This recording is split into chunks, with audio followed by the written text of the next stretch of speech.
5,000 Ways You Know You're From Detroit.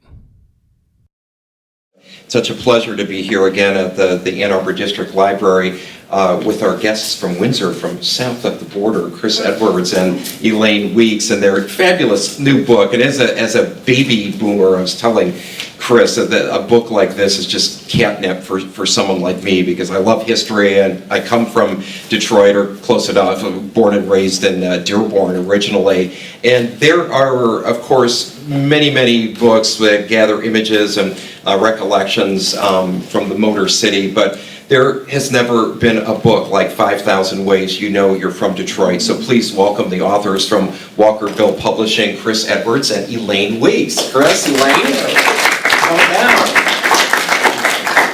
Thanks for stopping by. And before we start with the presentation, you've got to tell us a little bit about yourselves. This is not your first book by any means, is it? No. This is number 7. Well, number 8, if you count a novel that I wrote that has local history in it as well.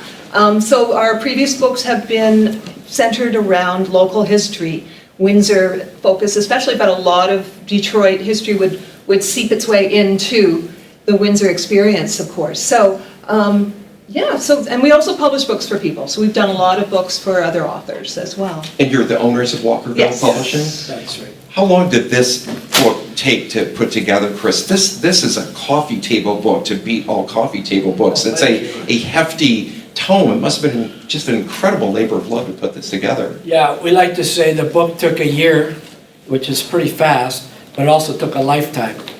Yeah, So it was like two things. We grew up with this, and when we decided to do it, we just went full court press on it. So it took a year, literally a year of nonstop labor.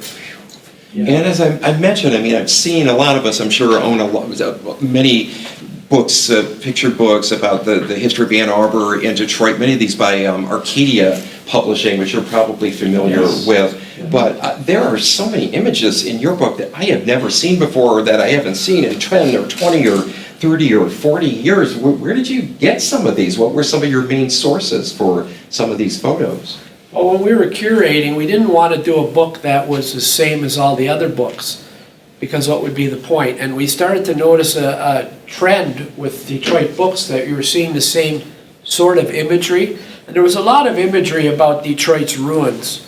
That became a really big thing. So we didn't want to have that as a focus, although we mentioned it. It's not our focus. The way we went at it was we tried to find collectors of Detroit ephemera, especially ephemera, things that are not meant to last, such as handbills, and like a matchbook was just given to me from a motel in Detroit. These type of things, postcards.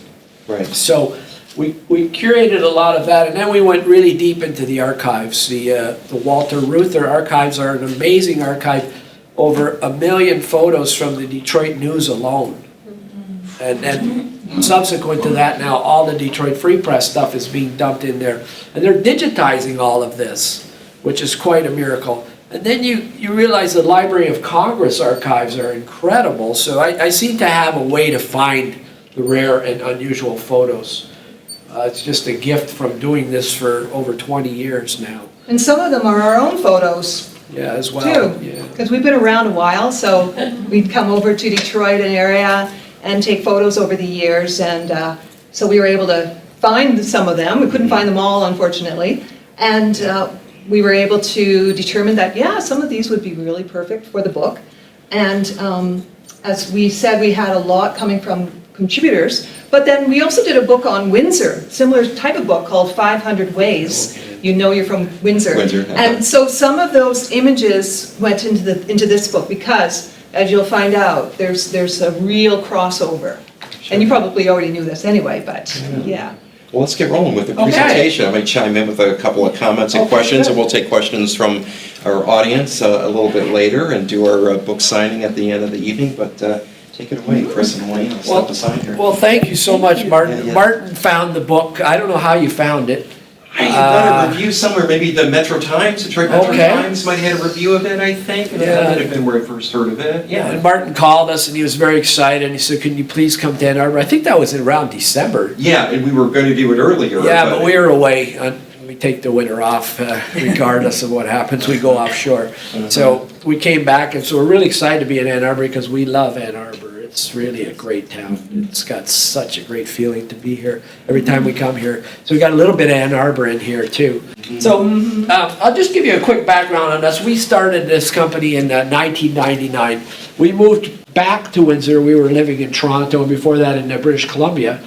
And then when we came back, we noticed our town with different eyes, the town of Walkerville. And most people don't realize that Walkerville was actually founded by a Detroiter, Hiram Walker, who came over to Canada to get away from what he perceived to be prohibition laws. He was a distiller, so he came to Canada and he bought a big tract of land and founded Walkerville to make the famous Whiskey Canadian Club whiskey. And I always like to say it's the only club that'll let me be a member is a Canadian club. So Walkerville is actually a Detroit suburb. And if you come to Walkerville, you quickly realize that it sure looks like Indian Village, because it is Indian Village in a way in Detroit, because it was all built by Albert Kahn originally, who was the famous Detroit architect. He actually got his start in Walkerville. But that's a whole other book, which we wrote a whole book on Walkerville. It's 440 pages, believe it or not. So that's sort of our background in a nutshell. And we had this magazine for 8 years, and we did 61 issues. It was called the Walkerville Times, and it celebrated local history. And from that came all of our interest in local history. When we moved back in 1999, we didn't have a clue that we were going to get into local history. And like John Lennon said, life's what happens to you when you're busy making plans. That's what happened to us. We ended up becoming authorities on local history without even realizing that was what was going to happen. So these are some of the books we produced. We put together a volume, top left, Best of the Times, which is a collection of all the stories that were gathered up from doing the Walkerville Times, and that was a really big seller for us. That was a Canadian bestseller. Then we did Postcards from the Past, which is a collection of rare postcards. Windsor Then, The Forgotten City, which is my favorite book. It's the 1945 to 1980 black and white of Windsor, and the Walkerville book. So these are just a sampling of some of the works we've done. So how do we end up where we are today? People kept coming up to us and saying, we love the old photos, but we don't really recognize anything. Very few buildings survived the wrecking ball, but wouldn't it be great if you did a book on our life? So I kept hearing it enough, we kept hearing it enough, and finally one day we said, we have to do something about the baby boomers. And we realized nobody had done a book, so we did this book, 500 Ways You Know You're From Windsor. And that became a double Canadian bestseller, which is pretty incredible for a book that's focused on a town. But we really touched a nerve with folks, and folks really felt that, wow, this is my life, my mirror, I hold it up and this is my life, and I can go into those photos and I can really remember what it was like. So this is Windsor's main drag looking north towards Detroit.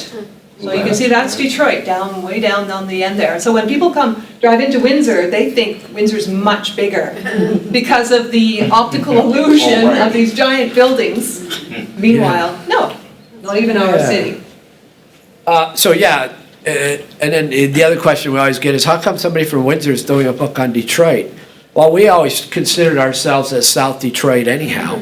And certainly growing up, it's a little bit hard to imagine if you're from Detroit, the impact that the city had on Windsor.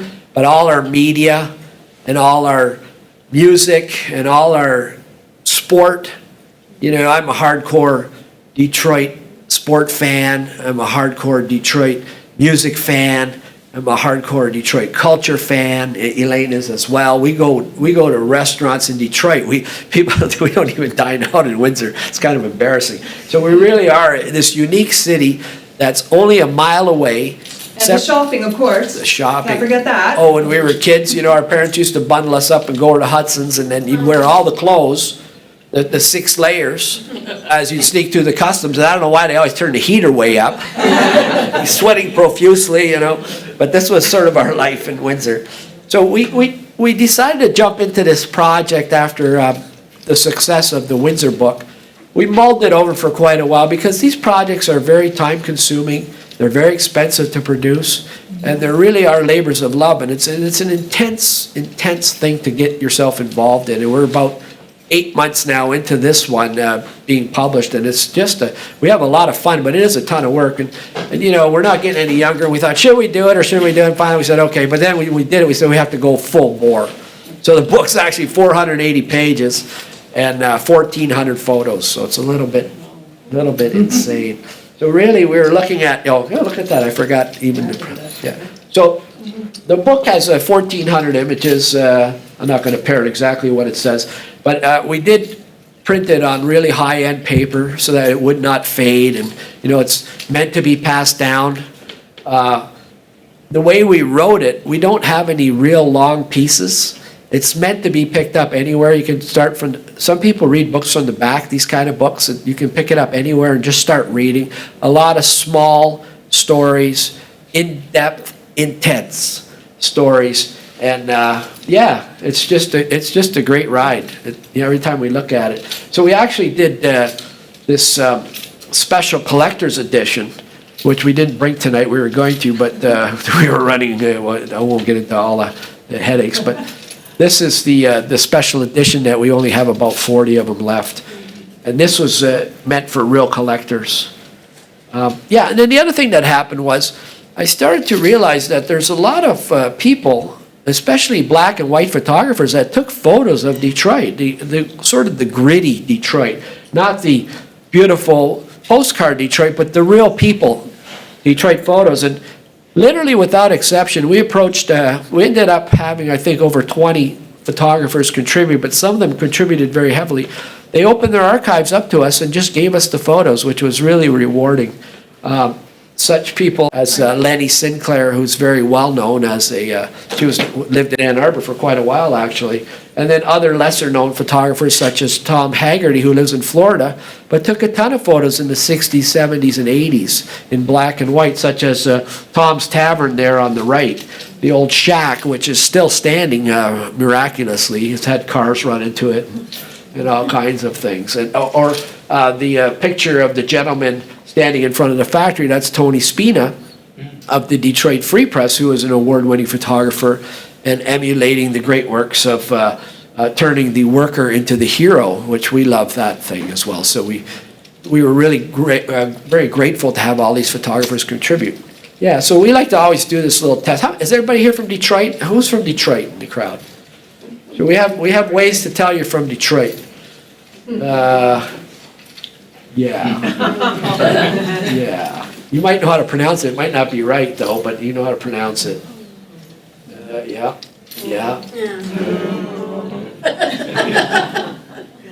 Sure. There's still a dairy, Ira Wilson Dairy Head on over on East Side, right? Yeah. Yeah, it was in the movie 8 Mile. I think it was some. Yeah.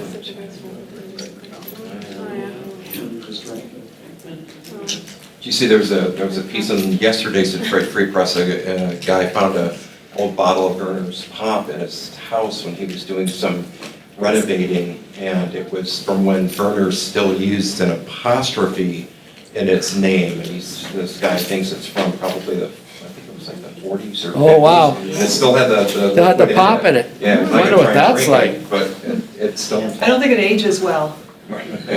Yeah, everybody know what that means? American or Lafayette? Yeah. Yeah, the baseball.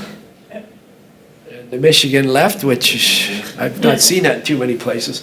So really what we are doing in a sense is we're tapping into this whole nostalgia idea, the thing that, when we look back, it's always got a nice glow around our past, and we remember things a certain way. And it is surprising when people look at photos and say, wow, that's really what it was like. I don't remember it being quite like that, because in your mind it's always something else. But it always seems like things were you thought they were actually bigger. But then when you see the Boblo boat now, you think, it's not that big. It's funny how that happens. Yeah, we found the Boblo boat last weekend. We were over, and it's located on off of East Jefferson now, down on the water, the St. Clair Boblo boat. So that was kind of fun. But yeah, it looks really small compared to when we were growing up. So the book really, what we thought we'd do is we'd set the table for the baby boomer generation, and the book really begins sort of at the tail end of the Depression, when Detroit's in a bad way. Detroit was this automobile giant until 1929 when the Depression came, and things were really bad in Detroit. People were dying of starvation. There was a lot of poverty. There was Four people a day died of starvation. 4 people a day died of starvation. So That they know of. what we thought we'd do is we'd look at what Tom Brokaw labeled as the greatest generation, which is sort of, our parents, grandparents, etc. So, yeah. And then how Detroit became the arsenal of democracy. So Detroit was given the opportunity to use their automobile technology and know-how to start building the machinery to fight fascism against Hitler and later the Japanese. So it was quite amazing for us to delve into that story. These are all photos of all the automobile lines shutting down in 1941. The last cars and for some reason they all took photos of the last cars from all these companies. So it's pretty incredible the patriotism that went on. And what was really incredible was all the automobile makers, and don't forget there was a lot more beyond Ford, Chrysler, and GM. There were many other companies at that time. They all got together in one room and said, we got to figure out how we're in big trouble here. The Nazis are coming for us. We got to figure out how to fight back. And they actually used all their know-how. And it really is one of the most incredible things that ever happened in the history of America, how all of these auto people came together and cooperated. And Just laid that all aside. They moved technology forward so much that really led the whole baby boom thing that would happen later. And, these are just some of the propaganda that went on with Cadillac, and we found this really cool button. It's even got a little shimmer to it. That's kind of wild. And, but one of the things that we felt was underrepresented is the role of women in the war. All the men were gone. So the women had to take over all the factory work. And this was really an interesting time in American history because all of a sudden now, the women are showing that they can take care of business. And they're running things. I mean, right here at Willow Run, Rosie the Riveter. There were actually apparently 9 Rosies that were used in propaganda material. The original Rosie, they like to say it came from L.A. We say it came from Willow Run, but she was from Kentucky, and she was used originally in the poster. And now this Rosie the Riveter thing is so popular. They have now a Rosie the Riveter gathering. Parade. At You parade. probably know about that. We found out that last year they had 7,000 Rosies participate. 7,000. So that's wow. incredible. It's incredible. And then this Willow Run plant was built by Arbor, all under one roof. They had 2 production lines to build these bombers. And when they started, it took 18 hours to build one. And at the end of the war, it took them an hour. So can you imagine the brain power that went into that to do that type of thing? And these are not, insubstantial products, but 1 an hour. Wow. And this is a rather sad photo, but it shows the Chrysler facility with the ambulances and how many ambulances would have been required in the war and all the armament. So Detroit really was the backbone. I think you can see a couple of women driving that Jeep. The women were checking them out. the women drove all the trucks, they drove all the Jeeps. It was pretty incredible. Oh, we love this photo, which we found. This is actually on the Ambassador Bridge. There is a plaque, it's still there. And you have the two, the Canadian soldier and the American soldier meeting, and they're guarding the bridge. We couldn't find a photo of anybody guarding the tunnel inside, though. We weren't sure if that was something that ever happened or not. And then the war finally ends, and the boys come back home. And this is in Detroit. I mean, it's hard to imagine what it must have been like for this war to end, where you never knew if perhaps at any moment we would be speaking German and, saluting in the German manner, and all of a sudden the war is over, and all these men come home, and everybody's so excited. It was a great time in our history. So the soldiers were under orders when they got home to start making babies. So this is how the baby boom thing started. At the end of the war, the men came home, and Landon Jones came up with this phrase, "The cry of the baby was heard across the land." And the women went back into the kitchen Oh, yeah, it's coming. So the way the baby boom thing happened, they call it, there's a couple of names for it, but one of the most appropriate is the pig and the python. So if you're on the left, births were pretty flat before the war and during the war. And then you have all of these births, and then by around 1966, it starts to taper off. After 1966, most of the growth in America was actually from immigrant babies. But this big baby boom phenomenon of all these, evidently 76.4 million babies born from 1946 to 1965, and that's really what we refer to as the baby boom. Isn't that cute? I like the kid with the big steak in the foreground. The pineapple. The pineapple, I mean, you know. The next thing then that happened was this great period of prosperity that began. So Detroit went through this period where there was a lot of unemployment after the war. There was a lot of uncertainty. All the plants started to retool, but you couldn't do that overnight. You couldn't start making cars tomorrow. It took Ford like 3 years to get back on track. And so the era of prosperity began about a year and a half after World War II ended. And then you started to see the expansion out into the suburbs because land was cheap. And the main reason why you could move to the suburbs was of cars. And who made more cars in Detroit? Nobody. So you buy a car, now you move to the burbs. And so you have this big phenomenon of the what we label as a suburban dream.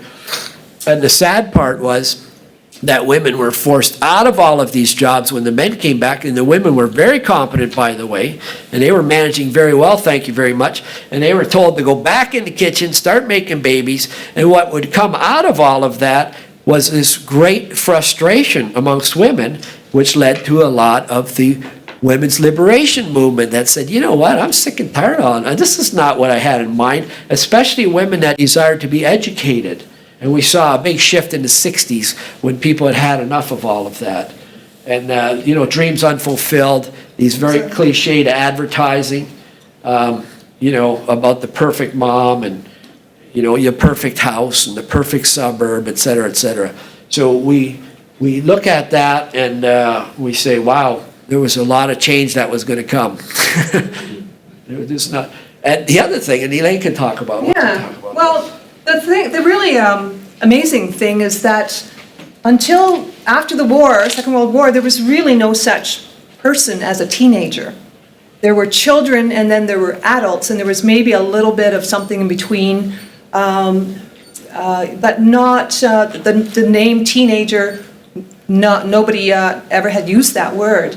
But with the spread of the suburbs and the fact that kids were freed from doing farm chores, et cetera, and they were being bused to schools where they were meeting other kids and they weren't having to run home to do these chores, and then they were starting to get to use their mom or dad's car normally, so they started to socialize. And so this teen age, it's kind of like the tween age, but also that they were in their teens, obviously the number-wise, became this real phenomenon in the 50s and, of course, beyond that. So it's really interesting to think about what would have happened if the baby boom hadn't occurred, if the war hadn't occurred, et cetera. Maybe there would not be any teenagers, who knows? But it's really fun to think about that. Yeah. And the drive-ins. Yeah, so all this great stuff started to happen that we really feel nostalgic for. And the first thing was the drive-ins were a phenomenon before the war, but they required a lot of real estate to have a drive-in. So they tended to be pushed out into what now we would call inner suburbs. And they really became a thing for your car, right? You get the car, and then they had the passion pit idea, where all of a sudden now the young people are experimenting more than ever. And then all these great movies. So early in the 50s, the teenagers would have been the ones who were too young to serve in the war. That was my dad, for instance. He was born in 29, and he was too young to go to the war. But after the war, life was, to be 17, 18, it was a pretty exciting time. There was a lot of opportunity. And then the other thing that started to happen was there was a big catering to teenagers in many, many ways, which we get into in the book. We're just hitting some highlights here. And these drive-in restaurants, especially along Woodward, there was quite a few of them, and there's actually a Facebook group called 12 and Woodward that you can go on, and they got 1,000 photos about all of these drive-ins and restaurants. It's incredible. There's a whole nother book there, I'm sure. And the other thing, the best part for us was the music. Now you got remember the 8 tracks? I made sure I put Iggy Pop in. I actually created that in Photoshop. but the music and cars, what a great combination. So we spent a lot of time talking about music and cars in Detroit. And how many songs mention cars in Detroit? I mean, we got 2 pages of songs of cars in Detroit. And of course, the other thing, anybody remember Edgewater Park? Sure. Well, I was watching the show last night, Detroit Remember When, and Edgewater used to be along the water originally. And then it moved out. It was by Belle Isle, and then it moved out to, is it 5 Mile in Grand River? 7 Mile? Oh, good. 7 Mile in Grand River. Yeah, right by the Rogel Golf Course, which is sadly closed. So now you have this other phenomenon where we can go to amusement parks and have a good time, starting when we were really young. And as we went along, these parks expanded. Evidently, this roller coaster was quite a big deal. The guy who built the roller coaster ended up owning the Walled Lake Park. He came to build it and he stayed for years. But the one that really, I think, brings the most nostalgia is the Boblo Park phenomenon, where you would actually take a boat for 18 miles down the river and spend all day and like today in the hot sun, and by the time you got back you were completely baked. I mean, the parents liked it because the kids were probably pretty quiet for 2 days after Boblo. But it was a lot of fun, the Boblo Island. Actually a Canadian piece of real estate, Canadian island, owned by the Detroit, one of the Detroit boat companies early on, and they decided to do excursions in about 1900. For 5 cents, you could go to Boblo, and the other one was Tajmu Park you could go to, in north of Lake St. Clair. And you know, they kept expanding the offerings, the dancing, and all the neat things that you could do on the Boblo boat. So this is a pretty cool photo by Tom Haggerty. That's Captain Boblo there. Yeah.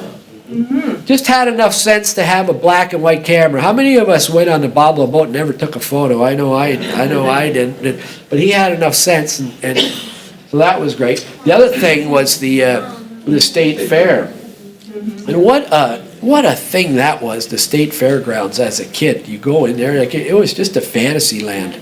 You know, between the animals and the freak shows and the rides and the bands, and I remember seeing like 8 great Detroit bands, and I think it was $5 to get in. It was just great. I love this stuff, you know. You can't make this stuff up. The Ape Girl and the freak show, and oh my God, yeah.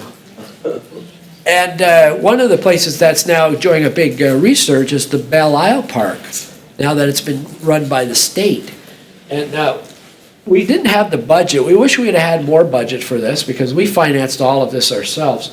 But we hired a woman to imagine what this would look like in color. So this is actually a black and white photo.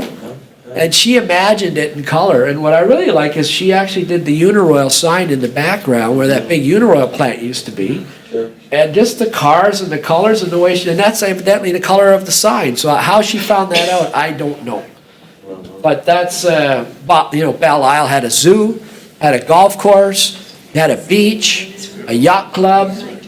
Pretty cool place. It's a cool place still today. Oh, and that teenage picture was another one that she colorized too. So that was originally black and white.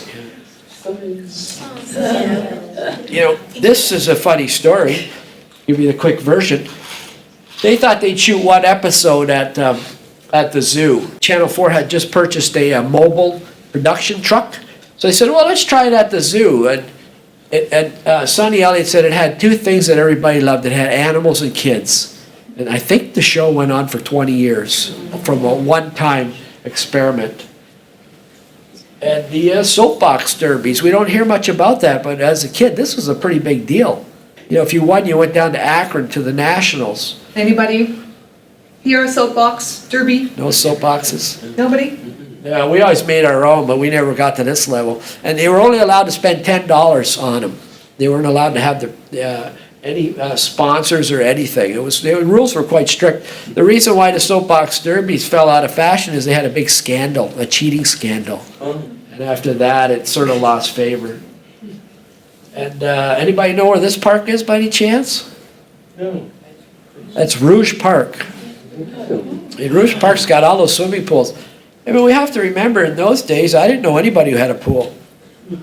You know, now you fly over the city, you can't believe how many swimming pools there are. But back in those days, you waited in line, and if you didn't get there soon enough, you had to wait until, you know, the next shift. And I used to hate that when I got there too late. And what we really uncovered another really cool thing is how this whole drag racing thing started in Detroit. It was pretty phenomenal that these kids were racing and the cops kept catching them.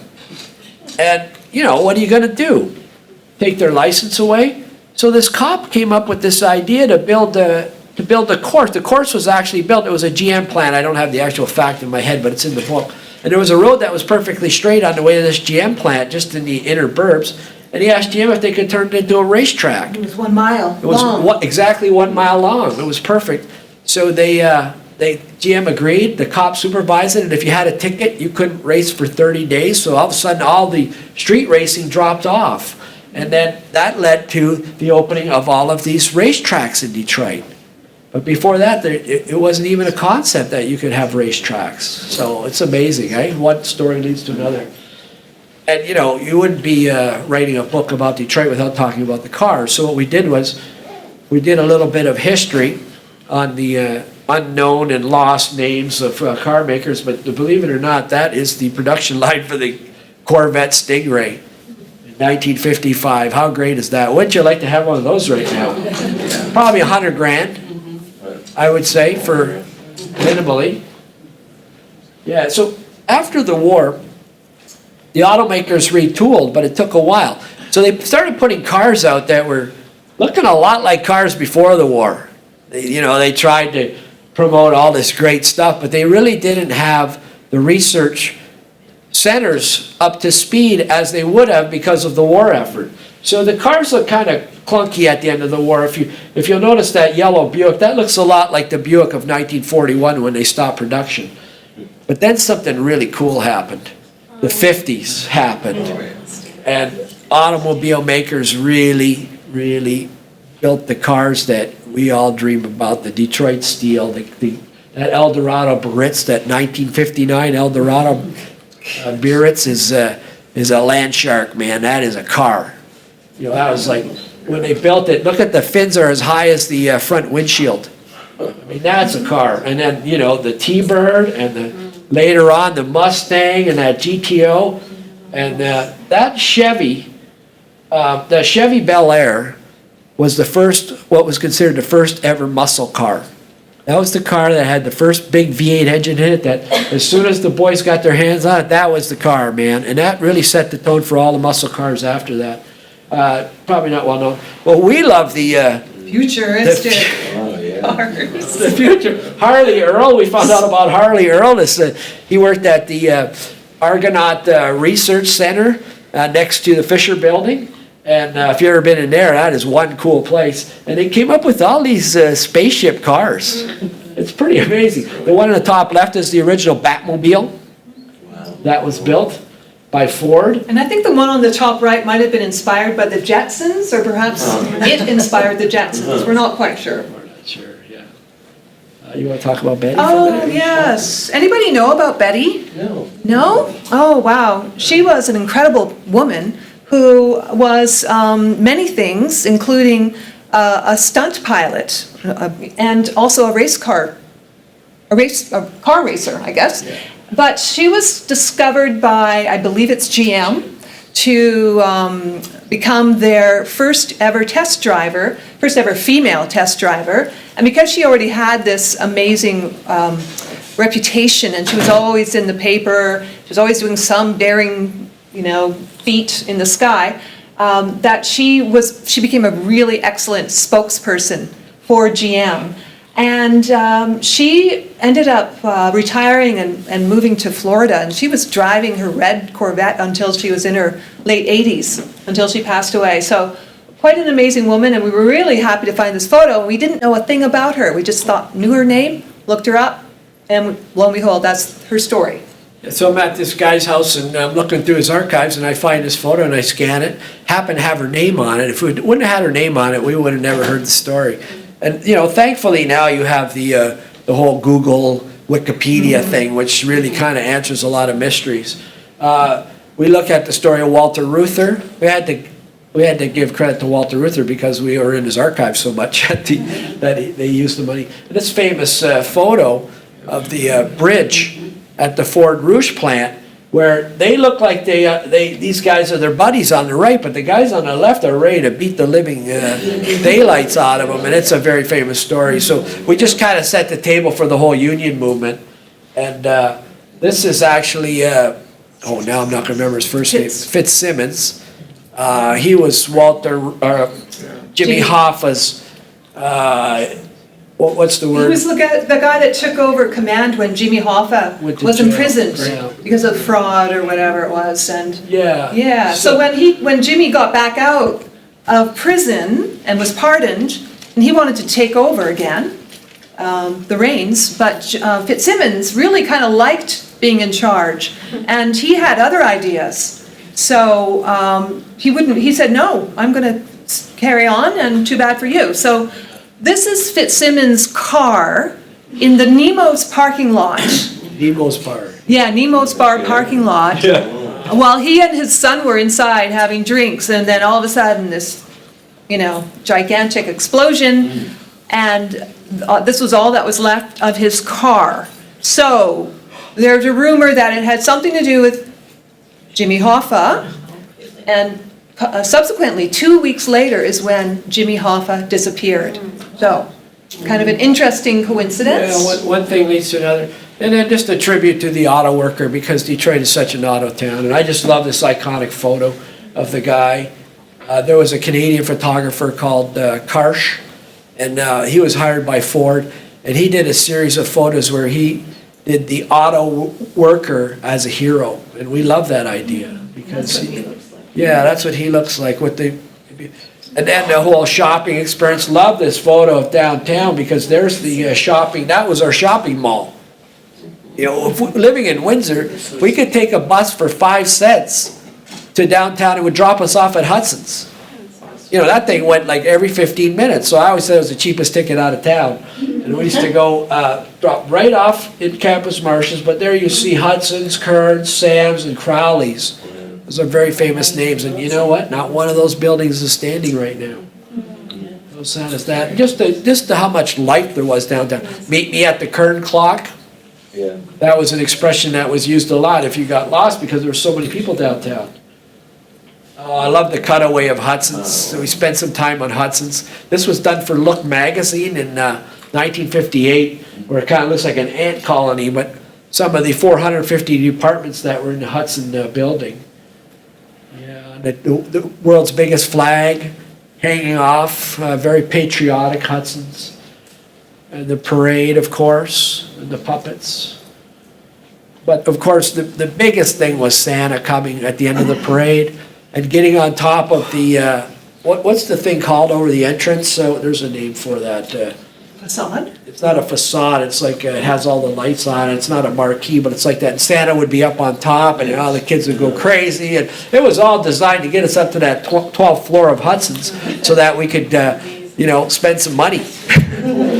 They were very, very clever. There's the 12th floor of Hudson's, with its fantasy land. Toyland for the kids. Toyland is open, again. Incredible record department there, too. Record department.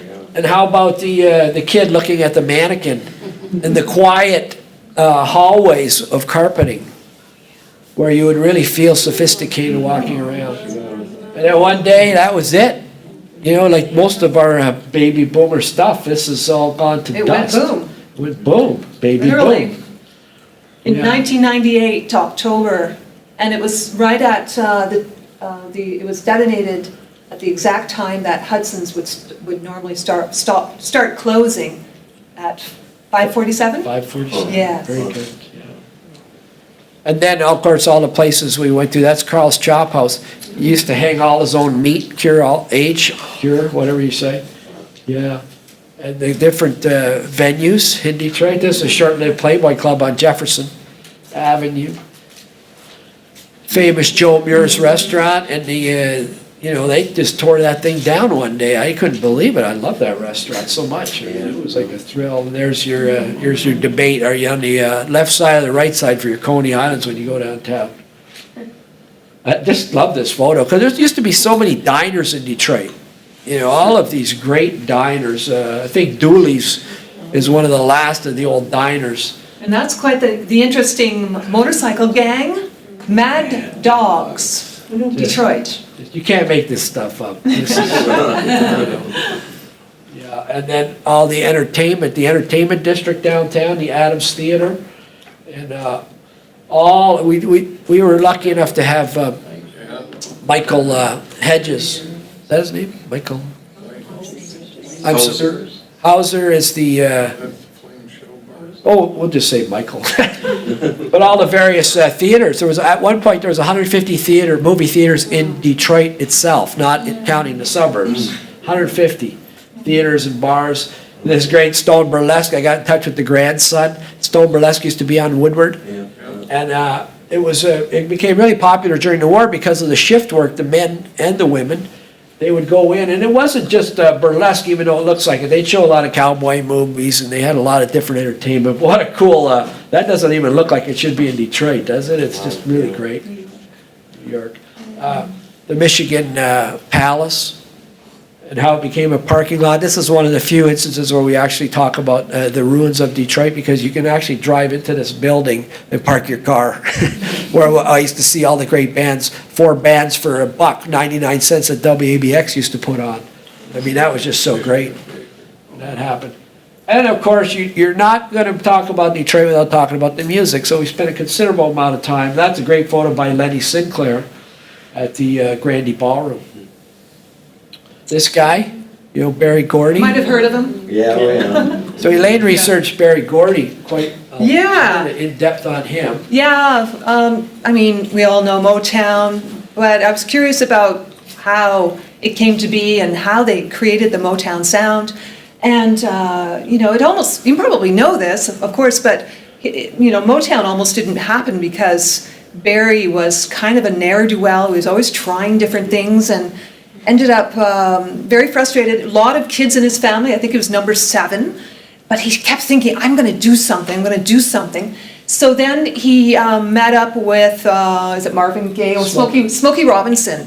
And Smokey was kind of the guy that instigated Barry starting his own production house, because Barry had actually started writing songs, but realized he wasn't going to make much money doing that. So the two of them really got things going. And then Barry got a loan authorized by his big sister, Esther, and so she was, able to convince the family that yes, we're gonna support Barry, provide him with a family loan, and essentially the rest is history. And because he worked in the factory, that whole philosophy of taking that assembly line approach and putting it into creating these amazing vocalists, especially in terms of how they looked and how they sounded, etc. He was able to take a raw talent, come in one door and out the other door would be this amazing star. Yeah. So quite a man. Marvin Gaye, of course, one of the greats of all time. Tragic story. And then Aretha, not part of Motown, although some people think she was, but really considered one of the greatest singers of all time. Aretha Franklin. This is some of the roster in 1970 of Motown, all the acts. It's a nice cartoon. The other thing that we looked at that doesn't get a lot of attention, although there's a beautiful book that was just written, Heaven Was Detroit, and it covers Paradise Valley and the music that came out of Paradise Valley, which was part of the Black Bottom, where the blacks were forced to live in Detroit. John Lee Hooker probably being the most famous, but there was all kinds of great acts that played there and lived there. So we pay tribute to that. My personal favorite is Jackie Wilson, who is so underappreciated, but influenced two of the greatest acts of all time, Elvis Presley and the Beatles. I think that though he died so young, so that's probably why he became overlooked. And I believe he died of a heart attack performing. Yes. Right on stage. Right on stage. Yes. On what's the show? Not Ed Sullivan. Dick Cavett? No, not Dick. Dick Clark. I got- American Bandstand. I got a good memory, it's just real short. Stevie Wonder, of course, from Detroit. I mean, they don't get much better than Stevie Wonder. But all this talent was just sitting there. It always makes me wonder how much talent's sitting there today. But because of Barry Gordy having this production factory, that's exactly what he took the automobile idea. And you had like half an hour to record your song, the Funk Brothers, and the band, the house band. And then, Ann Arbor's favorite son, Iggy Pop. His influence. Well, what's really great about this photo is if you look in the bottom right corner, that's Dave Bowie on the keyboards. I mean, wow, when I saw that, that's a photo. S.K. Young gave this to us, and Iggy Pop, and was Bob Seger from Ann Arbor, or is he near Ann Arbor? Does anybody know? Where was Bob Seger from? Raised here. He raised in Ann Arbor. Raised in Ann Arbor. Yeah, and high school graduate, if I'm not mistaken. Alice Cooper's story is hilarious. He was born in Detroit. His parents moved him to Arizona because he had such terrible asthma, just like I do. And he took his act to LA and nobody liked him. So he went on the road and he went to Detroit and he says, if I don't make it if this stuff doesn't work here, I'm quitting. And they loved him in Detroit. And that's really, he became really huge. And his story's hilarious. I mean, he took that whole idea of showmanship. He actually hired magicians and Shock.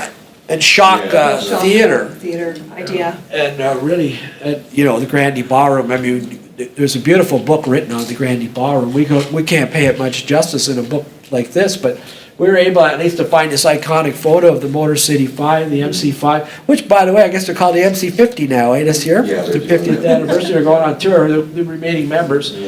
And, all of these places we used to go to. And Martin, we were talking about how much did you say you saw 4 acts? You saw Ry Cooder and Captain Beefheart. Yeah, Ry Cooder, Captain Beefheart, the Magic Band, and the headliner was Ted Nugent and the Amboy Dukes at the Easttown in the upper right. The only time I ever went there in January of 1971. And I don't remember, it was probably like $3, $5 or something like that. Why don't you remember, Martin? Oh, it was, But I mean, it was just, and that was typical, all of the, all of those shows at the Grandy and Easttown, would have just, 2 or 3, legendary acts back to back to back, Sure. night after night. There's some beautiful posters done by Gary Grimshaw and others. There's a big collection of these posters. But for $2.50, you would see the Allman Brothers, Frank Zappa, Johnny Winter, and B.B. King on one night for $2.50. Nowadays, that would cost you $250 if you could get a ticket. On the top left is the lineup for Led Zeppelin at the Masonic. Now, Led Zeppelin played at the Grandy Ballroom. But the reason why the Grandy became so popular was it was in between New York and San Francisco, and all these bands had to travel by car. And because of Russ Gibb, who was a impresario, he treated them like superstars. He had no money, but he really understood the music business, and they loved to come to Detroit. You always heard for years, anytime a band would come to Detroit to the big halls, they go, "Oh, we love Detroit, man," because they had memories of, how many bands are in the Rock Hall of Fame that got their start at the Grandy Ballroom. That felt like it. We came across this article about these young guys. They're in grade 11, and they contacted the Who's agent in New York City and offered them $10,000 to come to Southfield High. So the Who played at Southfield High. It's a funny story. And Jan Uselski wrote the article. She's a very famous writer now. Yeah, and Elvis, the only town he played more in was Memphis. Detroit was the number 2 town. He loved Detroit. He'd come here all the time. And the Beatles, I was just reading about them, they were actually booked early on to play 3 nights in Detroit. They never played 3 nights anywhere before or after that, but Detroit was the only town. So they were staying at the Statler Hotel, and on the floor where they stayed, they took the carpet and cut it up and sold each piece for $1 because the Beatles walked on the floor. Can you imagine? Wow. The 60s, what it meant, in terms we talked about earlier about how things were going to change because people were not going to live necessarily the lives that were imagined for them. And then, it all became very clear to a lot of people that the Vietnam War was going to be a real conflict point, a real flashpoint for young people who especially didn't want to go to war. So here you see a guy burning his draft card. And we noticed that because a lot of people ran to Canada to avoid the draft. So we knew about that very intimately. And we heard the stories. I'm not going, I won't go. And the Woodstock generation, I guess it was called after And that. we had people from our area who fought in the Vietnam War, so. Yeah, we have a monument of Canadians who fought in the Vietnam War on our waterfront. Because it was a really bad time economically, so that was one way to make some money. Yeah. The MC5 and John Sinclair, this photo is so controversial that they were holding up rifles with the American flag on the guitar, and Wayne Kramer always said he really regretted doing this because that was not what they were about. But John Sinclair would never miss a photo opportunity if it was given to him. And the beautiful poster art that came out of that time with Gary Grimshaw, the Love It in Detroit, which wasn't, and then in Ann Arbor they had the Free John Sinclair rally where John Lennon came to town and played, and that was a pretty big deal. Plum Street, which was Detroit's version of Haight-Ashbury for a small period of time. The March for Peace with all the people down Woodward, a big protest that culminated in what they called John F. Kennedy Square, and then Martin Luther King's Walk to Freedom. And most people don't know that the I Have a Dream speech was first given at Cobo Hall. It was recorded by Motown Record. They released a record, but then it became very famous in Washington. But he did the speech first in Detroit. And one of the things I wondered about was who was Cobo? Was Cobo Hall named for somebody? So I found out that, he was named for Mayor Cobo, who was a racist. Yep. And that's what he ran on. We're going to keep your neighborhood white, basically. So interesting that MLK did his famous speech there. Yeah. Quickly, we'll go through some of the stuff we grew up with on TV and radio. We spent a lot of time on that because that's so much fun. We got to move through these a little quicker. Yeah. Didn't know that WXYZ radio had started the Lone Ranger and the Green Hornet in the 30s, so we thought that was kind of interesting. Those shows still carry a lot of popularity. And those shows were done at my former place of employment at WDT. WDT. That we took over. Oh, was that the old studio? Yeah, in the McVee's building, kitty corner from the Detroit Institute of Arts. I didn't know that. Yeah, that's where the Lone Ranger was done, at that same studio, yeah. Robin Seymour's 93, he's still alive. He had that bopping with the Robin. And because of the great wealth of talent in Detroit, he'd bring all these bands over and they'd lip sync, some of them very badly. In Windsor. In Windsor. This was a Windsor show. The biggest radio station in Detroit was in Windsor. CKLW, which set the tone for all the playlists. They invented the top 40 format. We know the artist who created this huge logo, and he's a Windsorite. Yeah. He sat at the river and imagined this Tower of Power, it was called. When he was 17, just out of school. Yeah. Very talented. Bobby. Russ Gibb, who was an impresario and also had a radio show, and he invented this thing that Paul McCartney was dead. Him and a couple other guys. That's Pete Townsend. He's interviewing there. Isn't that a great photo? Anybody know who that is? This is a tough one.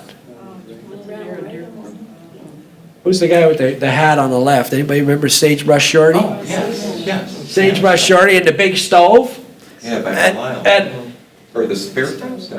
they gave him a bonus if he sold a certain amount of loaf of bread through his show, and he passed that by many, many loaves. But they put a loaf of bread next to the big stove. How creative, eh?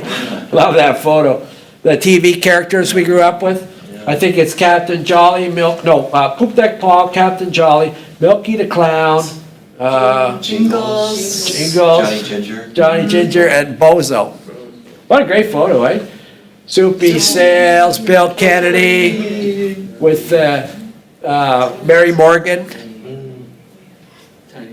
Sport, can't talk about Detroit without sport, all the legends. So, me being a big Tigers guy, I spend more time on the Tigers. That's just my choice as the editor of the book.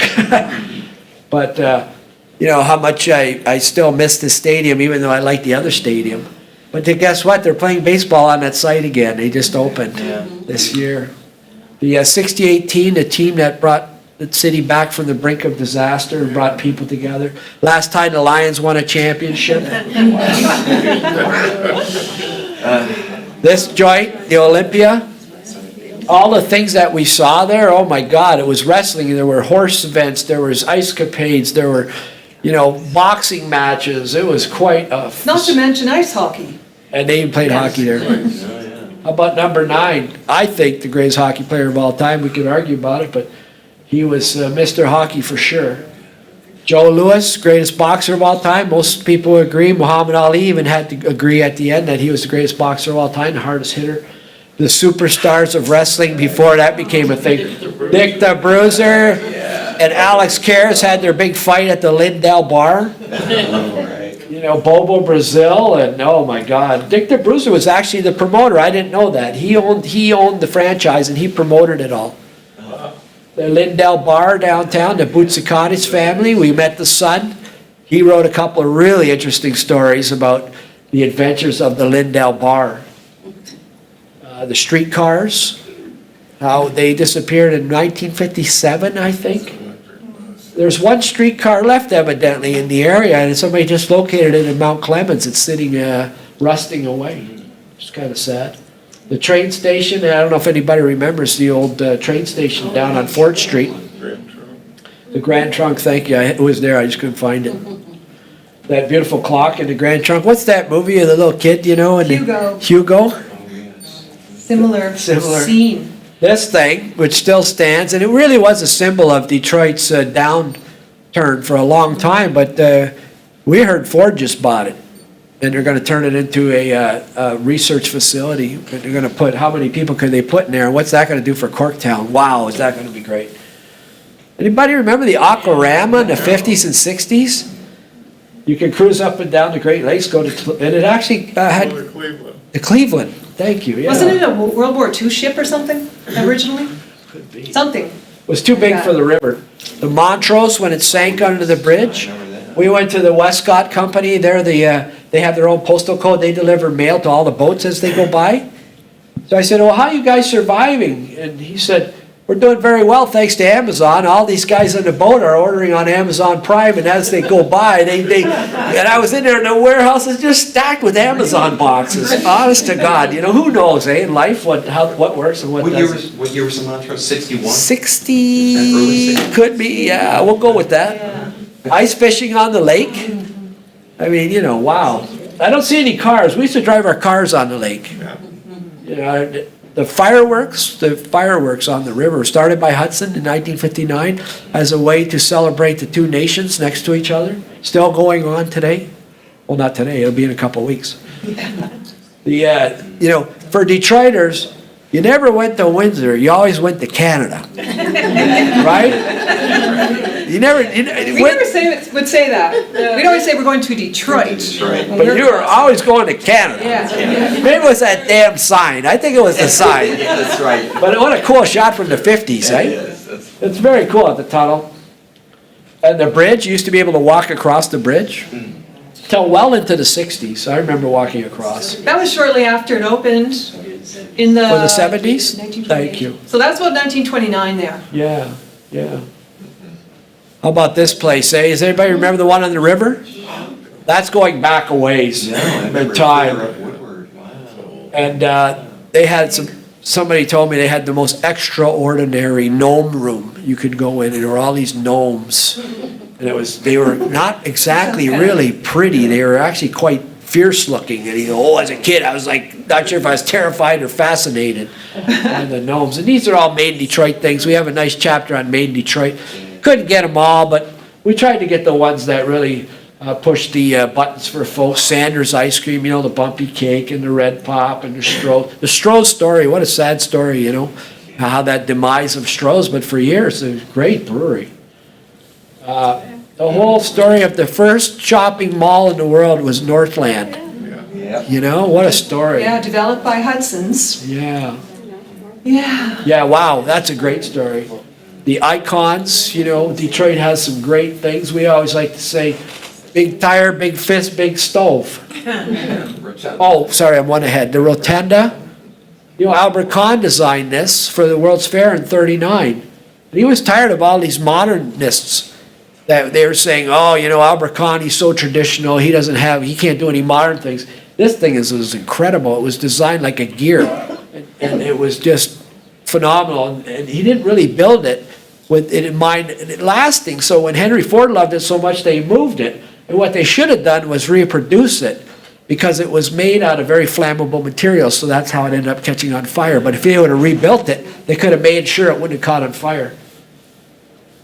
That's just a big stove, big fist, big tire. Originally a Ferris wheel. The Uniroyal tire on the, I don't even know what company's name's on it now, but it was a Ferris wheel at the World's Fair of '64. And you know, the beautiful symbol of Detroit. Is that Marshall Fredericks? Marshall Fredericks, and how it all came to be. We read about that. The Renaissance Center, you know, was supposed to change downtown and ended up actually creating a fortress downtown, and that story.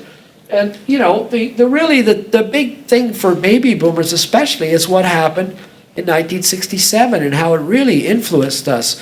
I mean, I think most of us have stories to tell about those dark times and what it meant for the city and how it just changed everything. And really, this is kind of how we wrap up our story in a way. And, you know, tanks on the street. My buddy lived down right near 12th and Claremont in LaSalle Gardens. And, you know, tanks rolling across the street. They all came over to Canada to our, you know, we had a place on the lake, and they all came and stayed for the summer, which as, you know, I was, 12 years old, 11 years old, and I thought, wow, isn't this great? All my friends are here. And then you didn't really know the impact until you actually went and saw what happened to those neighborhoods. And the big flight out of the city at that point. But then we realized that the story was a lot deeper. Yeah, so we looked at what had happened before, and there were a couple of major riots that occurred. I think this is the 1943 riots, and really what the riots were about was injustice. The fact that the workers that came up from the South, the white workers and the black workers, were kind of not given adequate housing. And so there was a lot of prejudice that came up with them anyway. So they basically clashed with each other. This is what's happening right here in 43. And so things were never resolved. So there's just underlying current of unrest that, of course, percolated and exploded again in 67. That's right. I love this map. We found this gal, Jenny Bjorkman, and she was able to do all the neighborhoods in type of Detroit. So every neighborhood is set as type. So this kind of stimulated me to find some old photos of driving through Detroit, through some of the neighborhoods. So we got some great black and white photos. We don't have too many here, but we have, happens to be my favorite because I love the gentleman driving the car who's got a cocktail.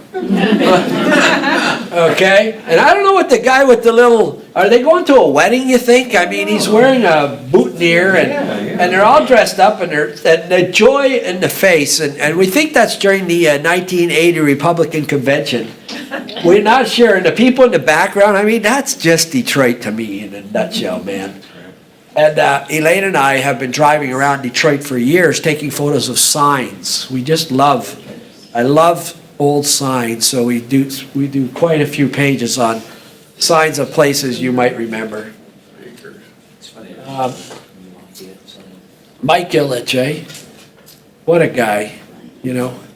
He believed in downtown, and he moved his headquarters there when nobody else would, to the Fox Theater. And the downtown was completely abandoned. I'm sure we all remember going down. The only time we would go was to see a sporting event.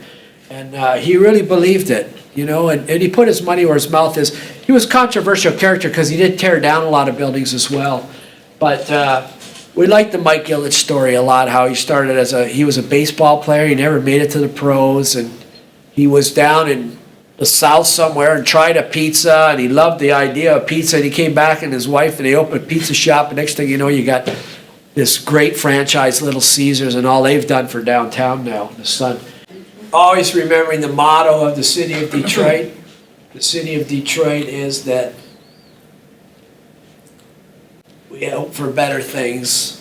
It will rise from the ashes. How appropriate. And really, we think, you know, we're so happy that we got a chance to do this project. This is a real legacy project for us. All the things, everything's been through in Detroit, but the DNA of this place, that, you know, the makeup of this area and all the stuff that we've been through. And Windsor is the same as Detroit. Whatever happens in Detroit happens in Windsor. So right now, times are really good. But, we've been through a lot of hard times.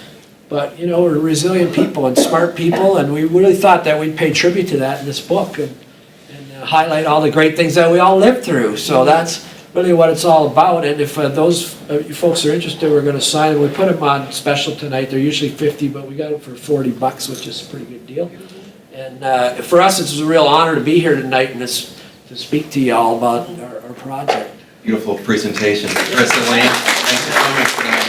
Really nicely done. This program was recorded on June 7th, 2018 at the Ann Arbor District Library.